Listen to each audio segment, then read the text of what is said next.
The girl planned to squeeze through the gap in the locked door, but she had been eating so well lately that it was a struggle. So, she decided to go without food for 2 days, hoping she'd slim down enough to try again. Just then, a man in a wheelchair suddenly appeared. The girl immediately realized that this was her husband-to-be, the crippled man she had never met before. She wanted to find a hole in the ground to disappear into, but unfortunately, there wasn't one big enough. However, the moment she saw his face, she thought, well, even if he's crippled, I can accept this. But she wasn't from this era. With her 21st century mindset, there was no way she would agree to marry a complete stranger after just one meeting. Unfortunately, the man didn't understand a word of what she was saying. However, he wisely assured her that if she didn't want to marry him, she was free to leave, he wouldn't force her. The girl was taken aback. Well, that's actually pretty decent of him. Without hesitation, she prepared to leave. But she wasn't the type to accept kindness without repaying it. To show her gratitude, she decided to cure his paralysis and give him a taste of modern medical miracle. The man, however, knew his legs were beyond saving. Seeing how eager she was, he grew suspicious, wondering if she had been sent by his enemies as an assassin.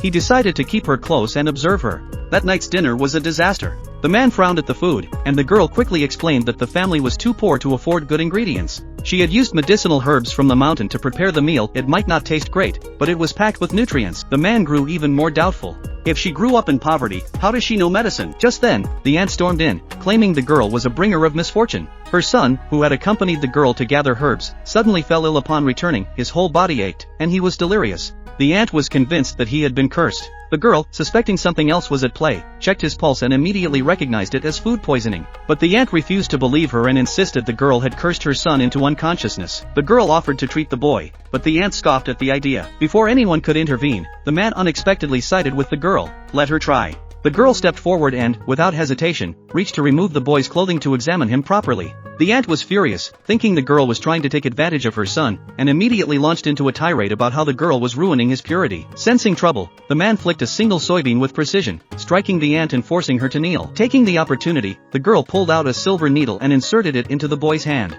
The onlookers, seeing how serious she was, began to believe she might actually have medical skills until, in the next second, the boy suddenly coughed up a mouthful of blood.